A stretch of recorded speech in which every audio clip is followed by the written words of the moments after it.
தமிழ்நாட்டின் பாரம்பரியமான சிப்பிப்பற நாய்களே ரொம்பவும் அழகான அழிவின் விளிம்பில் இருக்கக்கூடிய கருமூஞ்சி கரம்பன நாய்களில் நல்ல இனவழிகளை தேர்ந்தெடுத்து கிட்டத்தட்ட 50க்கும் மேற்பட்ட நாய்களை உருவாக்கி வளர்த்துட்டு இருக்காரு. இந்த இனவழியான நாய்கள்லாம் எங்கேருந்து வாங்கினாரு, இதோட சிறப்புகள்லாம் என்ன, எப்படிலாம் வளர்த்துட்டு இருக்காரு அப்படின்னு தான் இந்த வீடியோவில் பார்க்க போகிறோம். வாங்க. இது வந்து ரமேஷ், இது பேரு.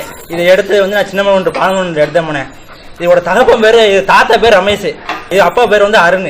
அவங்க அந்த அண்ணன் பழைய இனவழியா இருந்துச்சு. நான் வெளிநாட்டுல இருந்து போன் ஒரு வருஷம் காத்திருந்தா அந்த அண்ணன் எடுத்தேன். முத அந்த அண்ணன் பழகினது வந்து ஒரு அண்ணனை வச்சேன் பழக்கம்.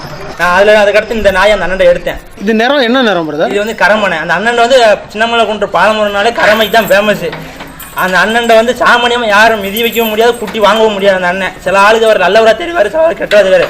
நம்ம இன்னைக்கு போனாலும் சரி அந்த அண்ணன் நம்ம தேடி கொடுத்துக்கிட்டு இருக்காப்புல. இன்னைக்கு நம்ம போய் நாய் கட்டாலும் சரி, குட்டி கட்டாலும் சரி, இன்னைக்கு இந்த பொருள் நம்ம இல்லாட்டாலும் சரி தருவாப்புல.